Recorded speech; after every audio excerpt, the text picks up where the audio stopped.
welcome, by the way, Fieldsy. Welcome. We'll do a rolling start. We were talking anyway just beforehand, but we'll do a rolling start. Thanks a million. The busiest woman in Ireland right now. Oh, well, I am, but thanks for having me, Tom. I really appreciate it.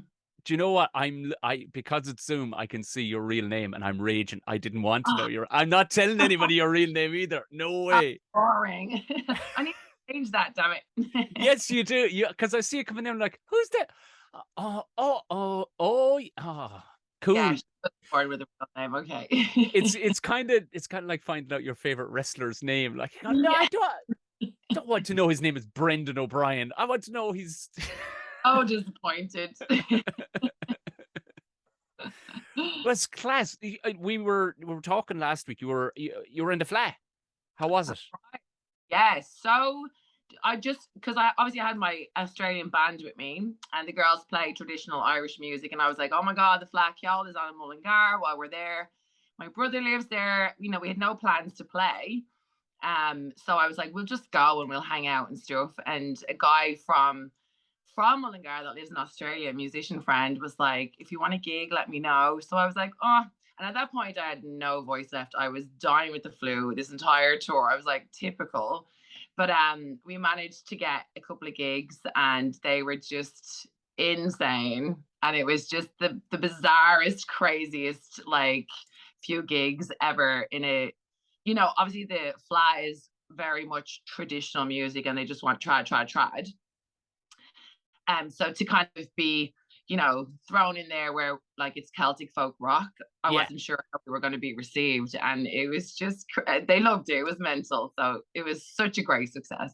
But you could, I mean, there's not even like, it's not like you're crowbarring in some, you know, rap artist, like at the same time, like you're going, I'm Irish anyway, lads, just to let you know, and I have Celtic, you know, rock. So like, you could see how the old stuffies would kind of go, here now, where's the banjo? Yeah, exactly right. But you know, when Little Miss Squeezebox pulled out the accordion, I think it was sold. You know. Jesus, what a great name! Nobody has. You're actually wrestlers, aren't you? You know, we are undercover. But because like that, I picked up I was watching an interview which came up on Instagram, and I went, here's a hint of it.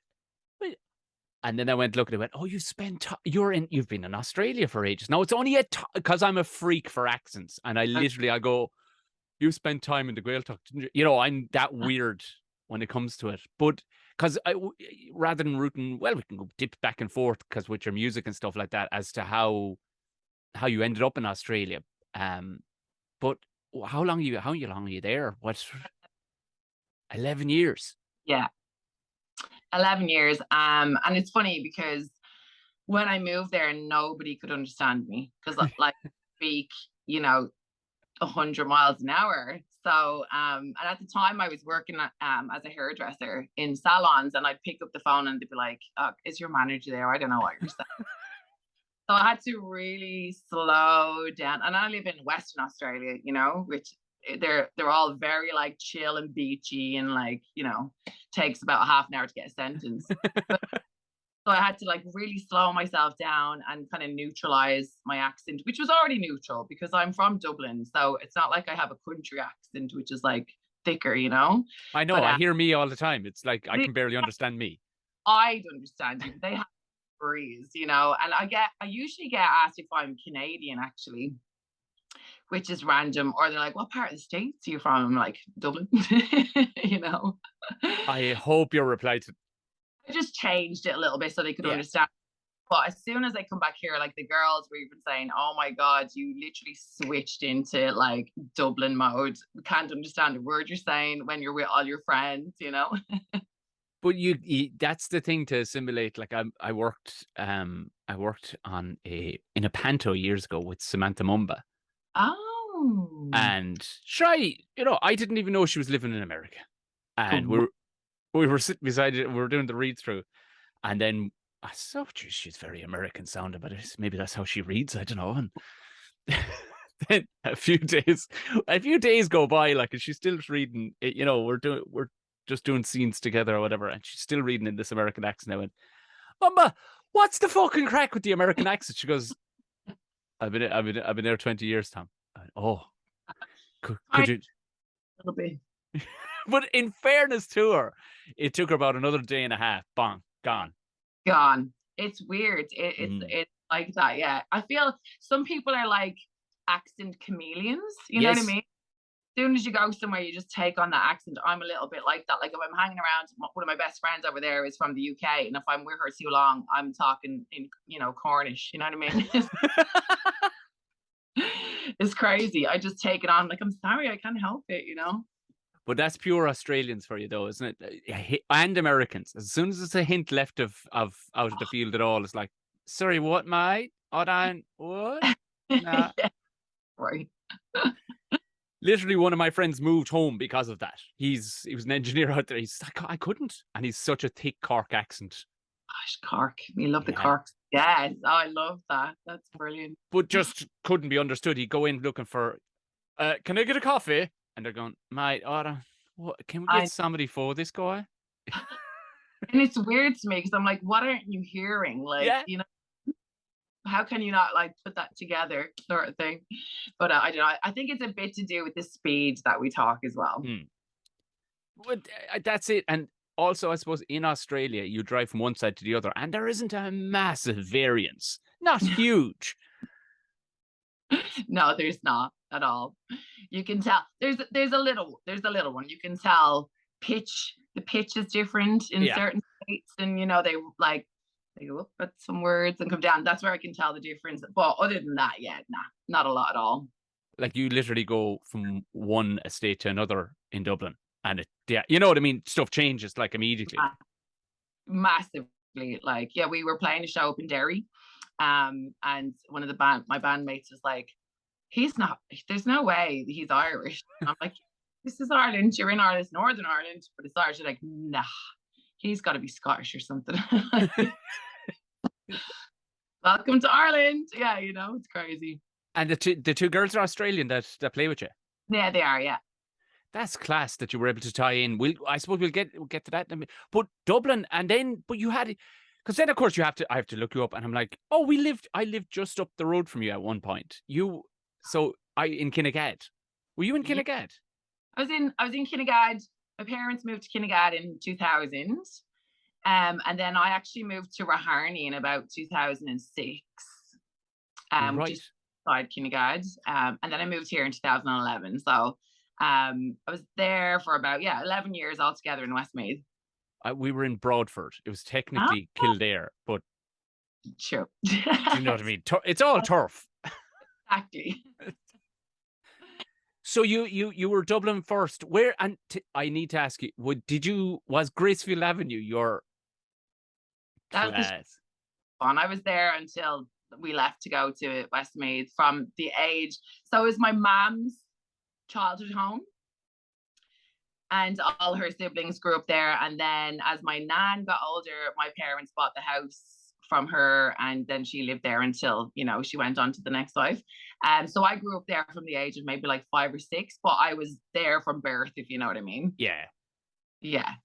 And was it a music you had? Because I'm always intrigued, because I tell dick jokes for a living. Do you know what I mean? Like I call people dicks from the stage. Literally, I get paid to say that out loud from a stage. I know it's you can hang your hat on it. It's the living, Tom. So but I always get intrigued by where your brain is at, kind of where your mind is at when you're, because dick jokes have to be written too. You can't just tell the old dick jokes. But material all the time. They're everywhere. It's not one see them all, clearly. No, still drawing them on walls at my age. But I get intrigued by like original artists, original musicians' brains, because I mean, your stuff is definitely your stuff, isn't it? That's why immediately, as soon as I heard it, I went, oh, this is fun. This is right. This is getting in this is tickling back in my eyeballs. Like, that kind of, it is like, because because I don't get enamored an awful lot by music. Maybe I'm just a wanker. I don't know. Or I don't know. Oh, I mean, it's subjective. It's each to their own sort of thing. But how did you get to where you were performance style wise? What was it like growing up at home? Like, was it a Fury's household, or you know what I mean? Was it like where did you get to your Celtic rock? But then you've got your own versions of dance tunes and everything. It's just like class. I know. Well, you see, it took me a while to get to Fieldsy. I'm not gonna lie. I mean, Yeah. I've only Fieldsy the last maybe 6 years. Okay. Prior to that, when I moved to Australia, I took about 2 years out to just get my family settled. It was a big transition, obviously. And then I started a band called Brewfield, which was a rock pop band. But prior to that, in Ireland, I was in girl bands, and going back to the Samantha Mumba connection, actually, I have a connection with her too, which is funny. I was in a girl band. Oh my God, I was like 16, I think. And we were on one of the first Irish talent shows, TV shows, by Jerry Ryan was the host, and it was called Let Me Entertain You or something. And that's actually where Samantha Mumba was on that show. Yes. Good God, yes. Yes. And my dad still has like the videotape. I'm like, I have to burn that while I'm here in Ireland. No one could ever see that because there was no social media back then. Thank the Lord. What was 16-year-old Fieldsy like? Were you? Goodness, I was in a girl band, and we were told what to sing and told how to dance, and we were given like I can't even remember. It was an All Saints song. And I don't know if you know Gloria Hunniford. She was like Gloria Hunniford, and the girl from The Snapper. I can't remember her name. The actress from this, that Irish movie. Yeah, was she the blondie one with curly hair? No, the dark-haired one. Yes. They were the judges, and they crucified us. To be fair, she was like, "You'd be good in your own areas, but not together," and they were right. But yeah, the Samantha Mum was on that show, and I think that's where she was kind of discovered a little bit, which is cute. And I'm like, I love that little connection, But I did heaps of stuff, very pop. I was so into boy bands. I'm not gonna lie and try to be all like, oh yes, I loved all of these like really cool bands. I was NSYNC, Backstreet Boys. I was proper into the pop stuff. So I kind of did a bit of that, did a bit of dance, and did a lot of songs for DJs. And that's where my like love for kind of EDM and dance music comes from. Spent a lot of time in studios. Moved to Australia, should I say. Did the whole pop rock thing for a couple of years with the full band. And then I picked up the guitar maybe 6 years ago. Never played an instrument before that, apart from the tin whistle, in school. But I was like, I'm not going to make it with the tin whistle. 3 blind mice. Screaming it. But so I picked up the guitar, and as soon as I picked up the guitar, my entire like writing process changed. The things that I was playing just felt so much more me.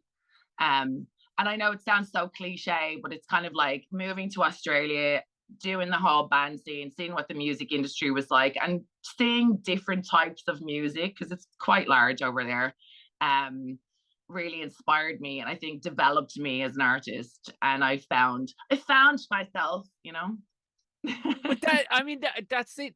Like, I know it sounds like a wanky thing to say, like, to found myself. Ain't it? But to be fair to anybody, and what I might do is, if I have your permission to close out, I'll overlay the end of this track, because your guitar's gone to the mechanics. Sorry, I wrecked it on this tour. All right. Like, it most definitely is your voice. Like, it'd be an awful thing for somebody to say, I just found my voice, and literally they sound like every other bollocks. It's crazy, because I remember going to voice lessons really young, at about 10 or 11, and the first thing that they taught me was to not sing in an American accent. And I was like, absolutely not. No one wants to hear my fucking Dublin accent coming through in songs. You know what I mean? So I didn't. I think a lot of singers shy away from that. And I did for a very long time. And if you listen to any of my songs, because I in the band prior to Fieldsy, we released a whole heap of things. My accent is very Americanized, neutral, because I was like, I wasn't comfortable singing that style of music with my authentic accent, you know? Yeah. But So then I was like, fuck it. I'm stripping it all down. Oh, excuse the language. But oh jeez, rip into it. I was really uncomfortable, but you have to get uncomfortable before you get comfortable. You know what I mean? So, and it's the one thing that people say to me. They're just like, I love that I can hear your accent when you sing, you know? And I was like, I really don't know why I wasted so much time trying to sound like everyone else, you know? And I hate to sound like everybody else actually that has spoken to you, but that was the one thing that absolutely tickled me straight away. I was like, yeah. It was straight away. I went, yes. Because I think maybe for me, because I just hate conformity. Like if you're going to be if you're going to be a creative or an artist and you're just conforming for the sake of it, then you're just working.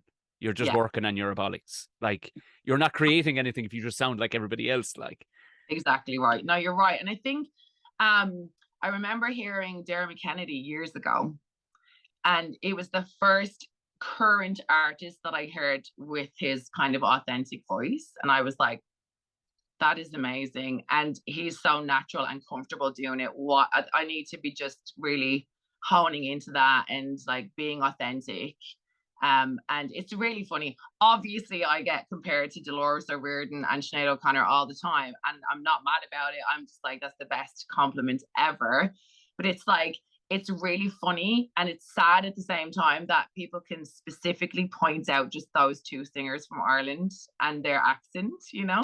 yeah, I suppose I remember I've spoken to a couple of singers and there was this phenomenon that happened, and I'm not sure which band started. It was like male singers, this whiny upturn of a word, where their jaw gets real slack at the end of Yeah. sentences.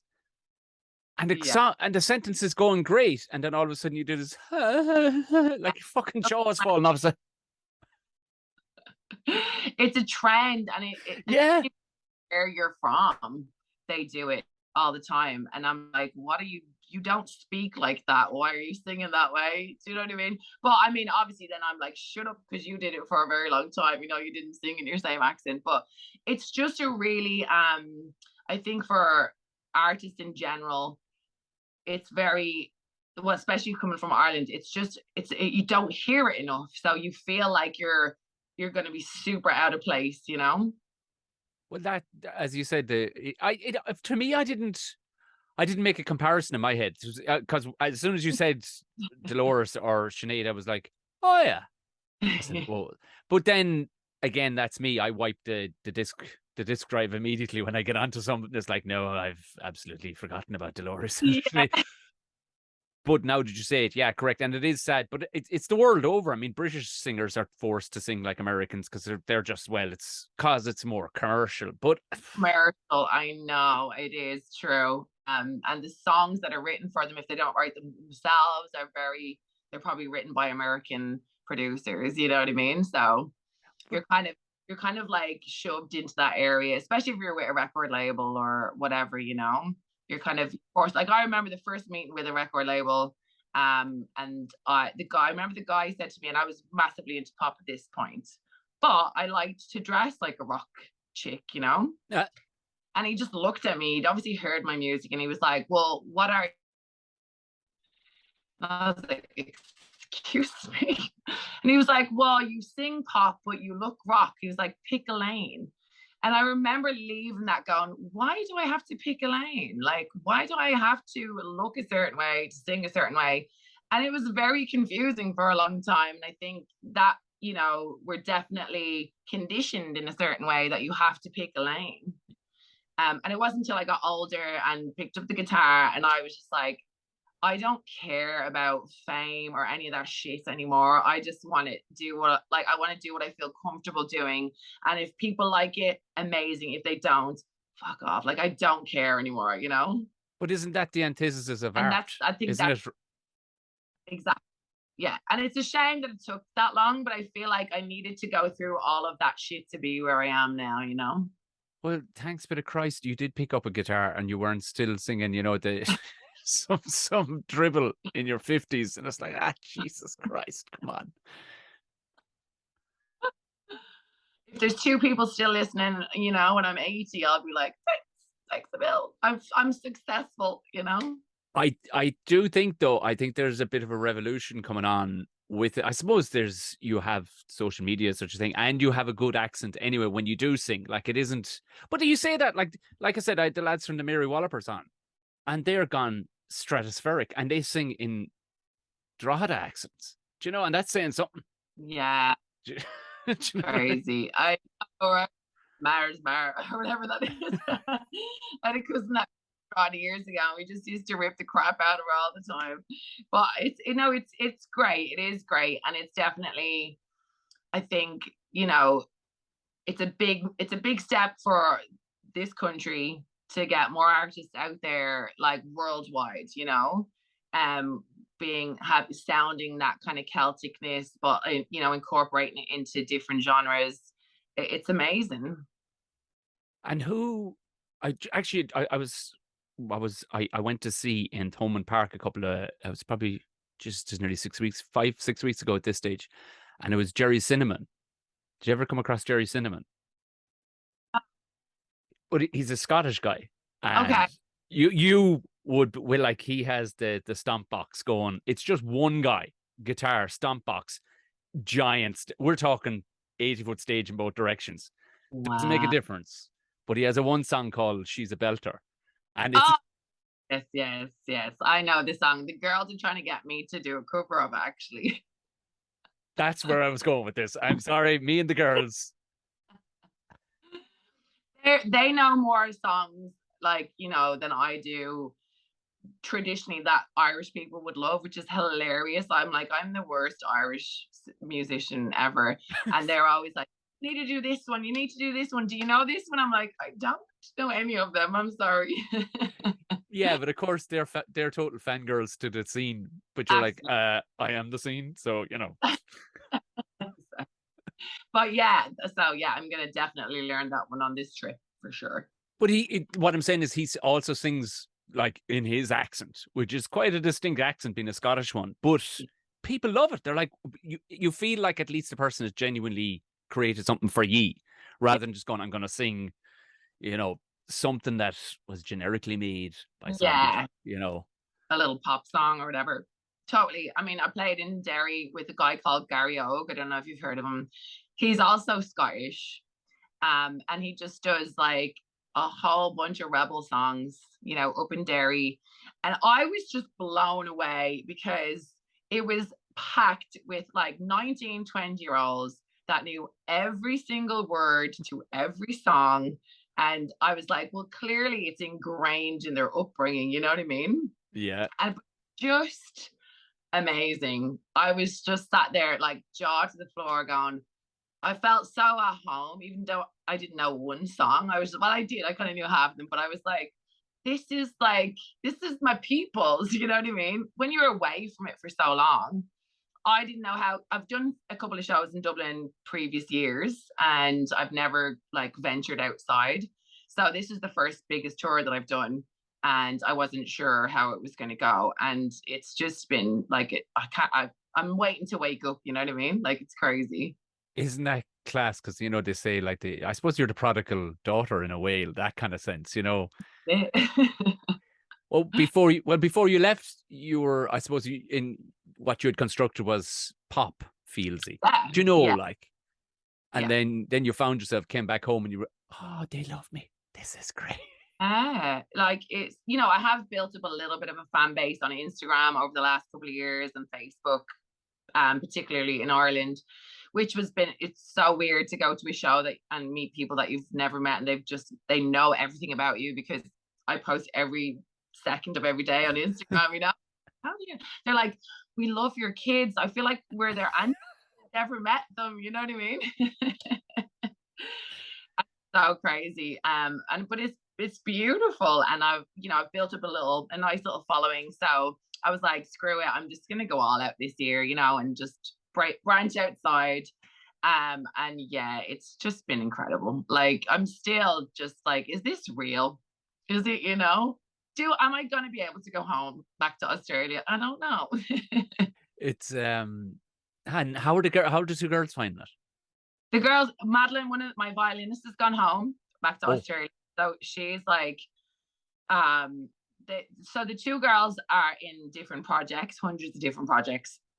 I just hire them to come with me whenever they can because I just love, playing with the girls. But so she had to go home and do some shows. She was here for about 3 weeks. And then Nikki, Little Miss Squeezebox, she was already here about 2 months, traveling around. So she's just leaving after me, middle of September. But that neither actually, my violinist was here 15 years ago, and she actually played at the Flak, y'all, in stop. Clonmel 15 years I ago. was at that one. I was going So to say, yeah, we actually, yeah, yeah, yeah, yeah. stop it. And she's like, she looks so petite and classic and beautiful, but I call her like the silent assassin. And also her Irish name is Mad Dog Malone because she's just crazy, like. And even 15 years ago, her mom was telling me that they got into trouble, so they had to represent Australia in Clonmel, and that she was like, I remember the streets were just like streaming with beer because it was all spilt and it was crazy. I was like, the standard. And Madeline was like sat in a curb busking with her feet like splashing in the beer, and her sister was like fire dancing, and they weren't allowed to do that because they were like supposed to be like, professional child players, and they got into trouble and stuff, and they were never asked back. I'd go back. But I was like, now you can be like, now you're all over the flat 15 years later, playing non-traditional music. And when, like, that was the thing, like, when I'm interested, because obviously you played pop and stuff like that, and then you started writing, like, what was the first thing you wrote? And did you go, hold on, what does that sound like? Do you Yeah. know? Because to me, when I heard your music, I went, oh, this is a different, she's carved a different rock here altogether. This isn't. Well, because I didn't play guitar, so I had to teach myself. So it was a very slow process. I knew 4 chords for a very long time. And I was like, okay, I need to get creative here because I know 4 chords and I have to like write a heap of songs with these 4 chords. You know what I mean? Yeah. I don't know, it just kind of came a little bit natural. I just wrote a few ballads and, the typical I hate you songs. And I was like, go and play I hate you songs. It's gonna be some kind of upbeat stuff, but I did. I kind of just wrote what came natural and really made sure that I was singing in my authentic accent. And I think just straight away that changes the vibe of a song in general. Because I do feel a lot of my songs still were created with that pop kind of like influence. Yeah. But I've just kind of twisted them a little bit, and I think probably the first really kind of like Irish vibey song. I don't know if you've heard my song called You. Yeah. And I wrote that in this house actually about 4 years ago when I was home for a visit. And it took me about 2 years to finish. I just couldn't finish it, but for me, that's probably the one song that I really remember writing and just feeling every bone of it being like who I am and Irish and Celticness and stuff. And how do you know, like, what's your, like, do you know where you want to get with a song? Like, because your songs are telling a story too, like, almost, with the want of a better description, because I'm an idiot, almost in the Irish storytelling way, or almost country music way. There definitely is, like, this isn't some soppy bollocks of a thing where I'm going, well, she's just repeating the same thing over, like. Yeah, I know. And that was an issue with me because I used to think I just can't write a song for the sake of writing a song. Yeah. So, like, can you write a song about this? I'm kind of a little bit like egotistical in that way. Like, I'm just like, oh, it doesn't mean anything to me. I have to write something that means something to me, I mean, now I can because I can make money that way, but I couldn't before. But if I'm performing a song, it will be only something that I've written about my experience or somebody that I know's experience. But it'll usually be just something that triggers a melody or a lyric, and then I'll be like, oh, that reminds me of this, and then I'll just go and write the song. I can't sit down and be like, okay, I need space, let me write the song. It's usually kids are about to shout at each other in the background, you know, the steaks on the fryer or whatever. It's absolute chaos. If you give me peace, I cannot write. It's like, right, it's crazy. I absolutely get that. I have attempted to sit down and go, well, I'll make a note of that now. What I'll do is I'll sit in my quiet space here in the studio, and absolute horseshit will be what will come out the other end. It'll only work if I'm doing something like literally 2 weeks ago, wrote maybe a 5-minute bit that has worked nicely since, and will come while using a chainsaw. I love it. It was this angry sound of machine going in my hand, and for a good 45 minutes, and by the end of it, I'd pieced this whole thing together while chopping up, ironically, maybe very artistically, chopping up something. You just created your best work while holding a chainsaw. It's kind of psychotic, but I love it, you know? And it is like, my stuff has gone fairly manic in the last few years. Like, but is it working better for you? Oh, like I have to stop myself giggling and cracking up in the middle because I'm having such a good time. Like, going, lads, you've no idea. This is some crack. It's some crack, isn't it? I love it. Don't step out from behind the fourth wall, Tom. Come on, now, come on. But I do all the time. Just start roaring, laughing, go, "Jeez, this is some crack, huh?" I believe I'm getting paid. You all paid me to come up here. Yeah, I'm just entertaining myself here. But it's very interesting that that's how you would go about it, and go, when things are going wild and, you know, your hair's on fire, you're like, fuck it, this is the time now to get this is coming together now nicely. Yeah, and I like, there has to be something going on, you know what I mean? Like, if I'm in a really great spot and everything's beautiful, I will not write anything. But maybe that's, like, not to get woo-woo on it, but maybe that's the vibe that sits in a piece of art that attracted me to it, because I was like, oh yeah, that's because my brain runs at 10,000 revs all the time. Like, I'm a maniac. Like, there's just no slowing it down. So if I can find something that, maybe that's what it is. Maybe you're a touch of a maniac. That's what I'm trying to say here. I know, I absolutely am. Like, I know that for sure. I am manic all of the time, and it's like my therapy, you know? And that was why I think it latched on with me when I heard it. It was like, oh, she's a wild woman. Yeah. No, that's the stuff I want to be listening to. You know, yeah, exactly. And then that's what a lot of people say to me, is that, you know, it's very relatable. You know, when I write, I think I want people to be able to relate, so I don't get too deep. It has to be good crack too. Like, there has to be enjoyment in it. Like, exactly, you know what I mean? It's like, if I know a lot of writers that are beautiful writers, but no one can relate because it's too deep. You know, it's too personal to them, and you're like, that's great, but like, I could only listen to it once, you know?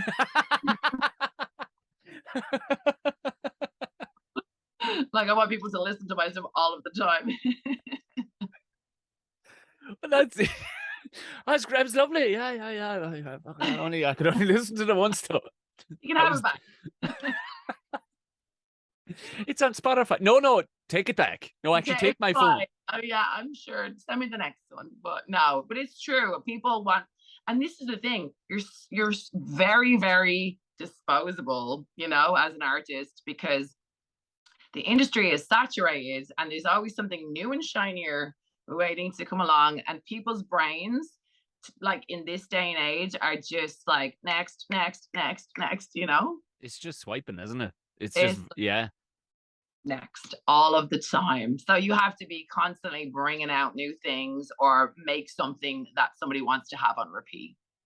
That, and I mean, I put up like 4 to 5 I put up hour-long sets of comedy, and nobody will watch it because they look at the time on it.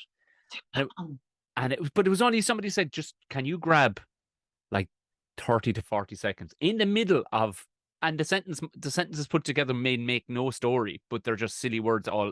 I went, okay. And I just literally in the last week, all of a sudden now we're going to 25, 30,000 views of me cursing for 35 seconds. I know, it's crazy. Attention spans on people are that of a gnat. Like it's insane. And it's because you've got Instagram and you've got the reels and TikTok videos, and that's all they want to see is like, I'm only going to dedicate 15 seconds to each video, you know? It's funny. I was standing beside a lad at traffic lights the other day, and he was opening. He was peeling off the wrapper off a new iPhone. You know, the screen thing. And he was turning it on. He went, "Oh, for fuck's sake!" And his mother was beside him. And he was like, "What's wrong?" He goes, "It's taking forever to start." Like, Jesus Christ, man! Jesus, where have you got to be? Where have you got? What is that important? But just he didn't have it in him. Yeah. Just didn't have no patience whatsoever. Like it is crazy. Even with songs, even the standard radio play would be 3 minutes, but now it's been shortened to like 2:30 and probably less with all these lo-fi beats. You know what I mean? It's insane. Yeah, like the likes of the Doors wouldn't have made it nowadays with 12-minute songs.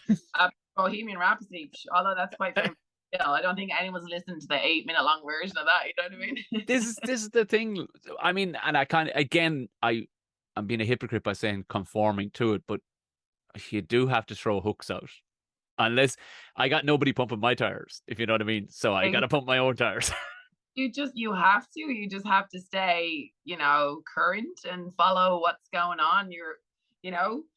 There's no point in fighting this war. It's not, you've got to evolve with the way things are going. Unfortunately, that is the way things are going, and it's so fast paced, and it's so vast, and there's so many musicians, and it's comedians, artists in general, that you have to create something that is going to capture the audience attention within those 15 seconds, which is nearly impossible. Well, the first one that actually, when I first came across it, was Maniac, popped up on a reel or something, and I went, "Oh my God, now we'll sit back here for 1 minute now. We'll have a look at this situation. What's going on here? What's going on?" Was that the one that I recreated at home or live? I think it was recreated at home. I think it was very up close. You had a mic like this one, really up close to your, yeah. Yeah, cool. Because I played that as my encore with the girls. So live, it's even better, and it just goes nuts. Like even in Australia, where they don't even really know it there, and I'm always shocked about that. I'm just like, what do you mean it hasn't? And you'll always spot the Irish people because they'll be just like, yeah, like they just come from nowhere, and I've definitely like introduced it to the Australian people, but here I wasn't expected. I knew people would know it, but like that song is timeless. Timeless. Like the nostalgia. That song goes away every so often, and then it goes away in my life, and then it shows up back. I did a show, the biggest show of my life, a couple of months ago in the 3 Arena. Wow. And I opened for the Two Johnnies, and it was a 20-minute set opening, and colossal. Like, you painted 10,000 fucking people, like, in the dark. It's maniac, like. But prior to that, immediately after I came off stage, they were having a break. I was the warm-up act. They were having a break, and then the boys would come on. But they played Fergal Darcy from 2FM was the DJ on. He came out, he was on the side of the set, and he played Maniac.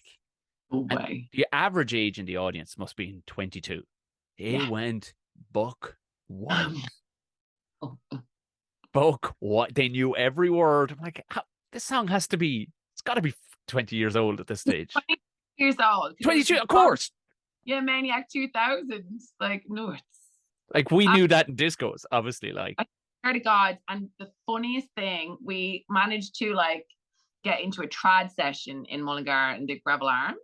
Oh yeah. And the girls were mad for a trad session, and I had like literally lost my voice at this point. So I was like, yeah, you girls go play with, a group of like, older musicians. One had like a mandolin, and there was like an 83-year-old woman with like a harmonica, and it was came in with and it was really late, and we'd had a few drinks, and they were still like playing all the beautiful traditional music, and somebody came in with a guitar, and one of the girls was like, play Maniac, and I was like, absolutely not. This is read the room. Read the room. Like, it's trad session. There are bus passes in this room, woman, for Christ's sake. Right? So I was like, that's great. Go on. What's the worst that can happen? And they went mental. Like, Did they? Not in the lifetime of the Flak Hill has anyone ever played Maniac 2000 with an 8-year-old granny, like, trying to keep up on the harmonic. Like, it was just surreal. And there's a video of it somewhere, but just craziest. And I was like, well, there you go. This is an iconic song. You could play it anywhere. Because I'm now trying to rack my brains from like early 2000s dance tunes that were big in Ireland at the time, like Cotton Eye Joe. Let's see you do something with that. Yeah. But yeah, no, it's good. Yeah, that song it's timeless for sure. Jesus, because yeah, like I said, it was the one that hooked me, and then immediately then you go look and it's like, great, there's more, because there's nothing worse than finding somebody giving it a go and just going, Araf. Yeah. Yeah. Come on, I don't listen to any music. This is the one. And then, but thank God you had. I did. So you were in Derry, you did Mullingar, and where else have you done? So we started in Spain. Yeah, I did a couple of shows in Spain, and then we flew to Dublin. I dropped off the kids. I was like, bye, I'm going to Spain. And I haven't seen you in 3 years, but I'll be back in a week, okay? Mind the kids. Mommy's working. I'm working now. I'm working. Yeah, they're like, fine. Did a couple of shows in Spain, which were amazing. And then we came back and we had a show in Tipperary. Lovely. And then we went to the studio. Do you know Grouse Lodge? It's in Mo. So I went there and we did a couple of tracks there and stayed overnight. It's like ridiculous, the most amazing studio in the world, I'm going to say. And then we had, where did we go? Dundalk. Brilliant. Then Dublin, then Wexford, and then 2 shows in Mullingar. And that was the Wexford was supposed to be the last show. And then we got to the flat and we had shows. And then I'm now playing in Cork on next Friday. And where are you playing in Cork? Because I'm only up these days. I'm in Tipperary, but I'm only 45 minutes from Cork. Oh well, I'm in Tipperary on next Sunday. Where? At Gleason's in Clonmel. Stop the lights. And that's where I played. And he messaged. I got an email. And he was like, "Can you please come back before you go? I'm being bombarded by people like saying, can you please get Fieldsy back?" And I was like, "Oh, okay. Well, this is the only date I've got." And he was like, "Yeah, book it in." So you're in Gleason's and Clonmel, and what Sunday, like 21st. Perfect. I'll be there. So Park on the 19th. But yeah. So and then I had to extend my flights today. When does this go out? Because I'm not. I'm going to put this out. No, I'm going to put this out tomorrow. I'm going to put this out tomorrow. Yeah. I'll say that I may be playing at Electric Picnic. Winky, wink, wink for the audio listeners. Sounds yeah, but you know. So I just extended my tickets today.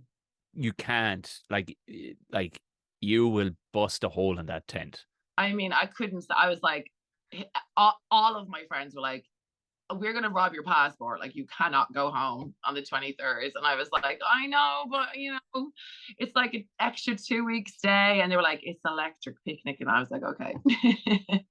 Don't need to twist my arm anymore. But to be fair, I mean, you're a proactive person. You know, you won't sit still during that time. Chances are, just like that, Gleason ringing you again, going, "Come back, come back." I know. And this is the first kind of few days that I've had off.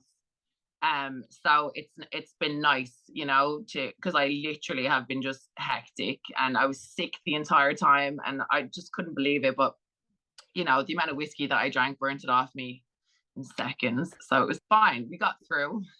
Medicinal. And it's what rock stars do. So, you know. Exactly. So I'm just having family time, some downtime, and I'll be ready to go again, you know, which is good. I'm surprised that you weren't coaxed out west, out to Galway kind of direction, because I wanted to go to Galway, but I always pick this time to come home.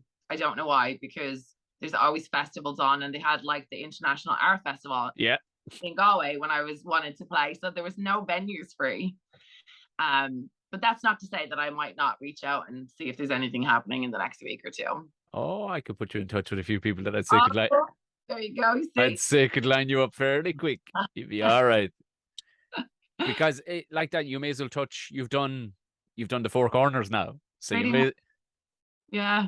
and there's no harm in laying a bit of groundwork for the next time you're back home as well. Like, you know, Well, exactly. And that's the thing, which has been great. I've made so many connections, this year, that next year we can just do an even bigger tour, which do you, is great. do you, and I won't keep you any longer because I know you've got downtime to do and all the rest, and you will be doing more throughout your stay. But the notion of that, when you know you're about to play Electric Picnic or you're about to play something big, like, is like, are you cool inside, or does the animal come out, or what is it? What's building inside you? Or are you like, this is cool, I'll have another sup of tea, so we'll just stroll out and Yeah. do this? I Which, used, no joke, when I was younger, I couldn't even sing in front of anybody. I'd have to be paid to sing in the corner looking at the wall. Like, I was so shy. And then I suffered with such bad stage fright for so long. And I just had to overcome it. And then I think because of that now, I don't get nervous until 10 minutes before I'm at the stage. So I'm just like, because sometimes I just don't even believe that it's real. You know what I mean? yeah. Oh, yeah. So I just don't sound, and all the girls are like, are you not nervous? Are you excited? I'm like, oh, well, I'm looking forward to it, but I don't really think about it until I'm there. And then I see the crowd, and then I'm like, nervous 10 times before I go on stage. Yeah. Oh, God, yeah. Yeah. But I love those. isn't it funny though? And I was only talking with somebody. You could literally have a broken leg, but that first word into the microphone, it's gone. Absolutely insane. It is crazy. So yeah, what about you? Do you get nervous? Not so much nervous when it's a brand new venue or whatever, or it's a big deal. Yes. I've kind of learned a few kind of techniques to kind of stay in this. But there's nothing worse than having somebody with you who's also nervous, who's talking fucking ears off you. Yes, you're like, sure, just need to be in the moment. Yeah.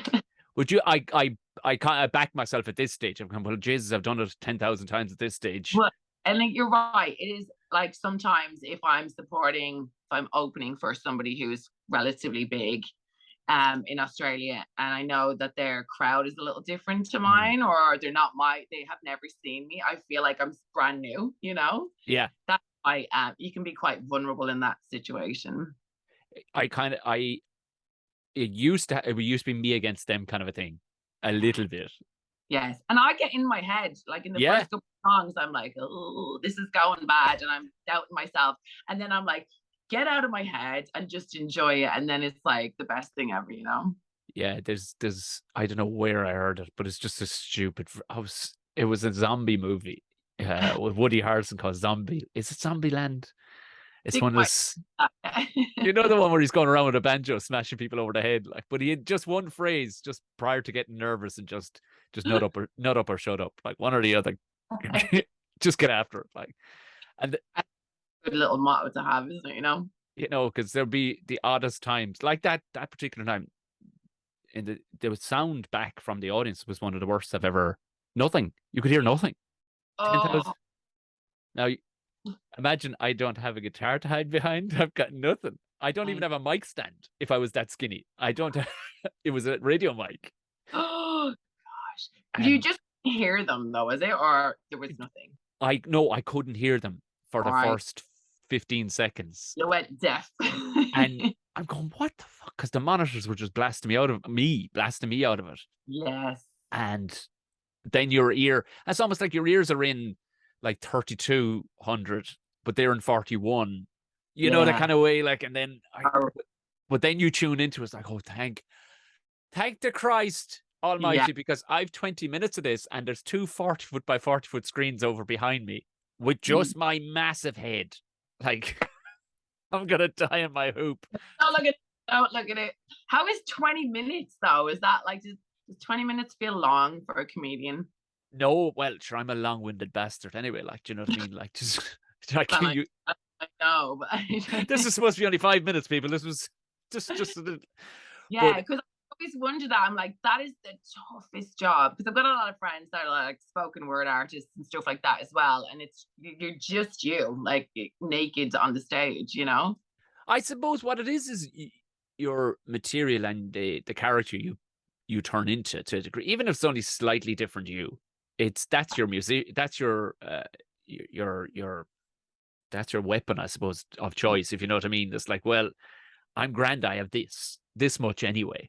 You're prepared. Yeah, you are prepared. Like, I mean, you'll hear people pretend like it's all on the fly all the time. Like, and there Yeah. will be parts of it that from the thousands of times you've done it that can react to things on the fly.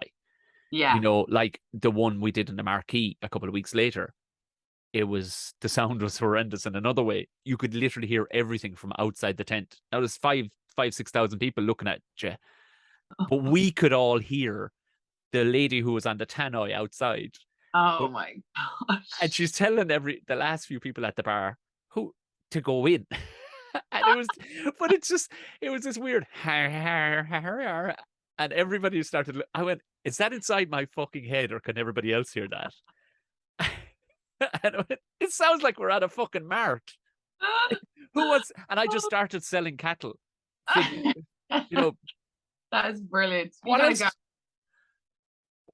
You know, so that's kind of, I suppose, my instrument is. Cares for it all. You are now. I mean, still, you know, your arse will be doing some clenching though at the same time for that first 15 seconds. I can tell you all the time. You know, 15 minutes. Like, Jesus Christ, I've got, you know. But I'm always intrigued because whatever about comedy, yeah, people can go, oh, well, you're not funny. You go, oh, sure, what would you know about it? You don't know, you know, and that's the greatest shutdown ever because they go, well, I know what I like, really, and that's what makes you technically able to tell what it, you know. But with music, everybody feels they know music, you know, that kind of way. Absolutely, yes, for sure. And it's, you know, it's one of those things that you might not like the genre, but you can appreciate good musicians. Oh yeah, you know? Not, you'll be told, you know. Isn't that funny? Like you see, people can be so kind, but then so brutal as well. Brutal. Now I've never really come across anything like that, but I've seen it in front of me to other musicians, and I just want to I want the world to swallow me now because you're just like, shut up, you meanie. You know? People can be so brutal, and you know, art, like anything, it's subjective. So not everybody's gonna love you. You're not gonna be everybody's cup of tea, you know. And why would you want to be? Well, that's the. I'm using this word again because I feel very intelligent. Saying that's the antithesis of this episode. You can't be, you know what I mean? So, and I have it on a shirt. I'm like, just brew you, boo. Yeah, I want you to actually crowbar the word antithesis into a song for me. Oh, just for you, I'm gonna write one. Well, Fieldsy, this has been absolutely class. I'll see you on the 19th. In Cork or the 21st? Oh, sorry, 21st in Gleason's. That's way handier, actually. We'll pop in the 21st in Gleason's. Virtual wing, possibly you may end up at a really big festival in Stradbally in September. Just say it. Just say, news to come. I if it's all right, can I finish with Gracefield Avenue? Can I play that out? That would be the most appropriate one, I think. Fieldsy, once again, thank you very, very much for coming on Buckshot. Thanks for having me, Tom. We could hear shore like them boys, rode around topless, making noise, play kiss chasing just for fun, knocked on people's doors and then we'd run, laid around careless in them fields, hung around corners making deals, got our reckless asses home for the last street light came on. Waking up with the sun beating through the window, watch as all the shadows form in lines. I hear a voice echo through the ceiling, flowers bloom and I peep out through the blinds. We cut our hair short like the boys, rode around topless making noise, play kiss chasing just for fun, knocked on people's doors and then we run, laid around careless in the fields, hung around corners making deals, got our reckless asses home for the last street light came on.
Gracefield Avenue. Hey, that's what we do. Play all day and by night. We be breaking up fights over who's best friends with who on Gracefield Avenue. Oh, we did it too.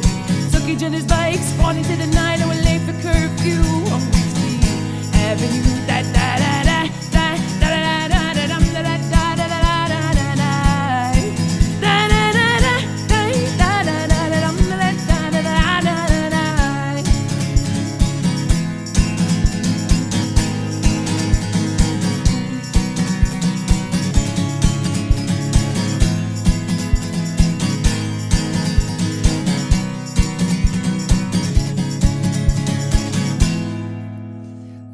Could I hear sure like them boys rode around topless making noise, played kiss chasing just for fun, knocked on people's doors and then we run, laid around careless in them fields, hung around corners making deals, got our reckless asses home for the last street light came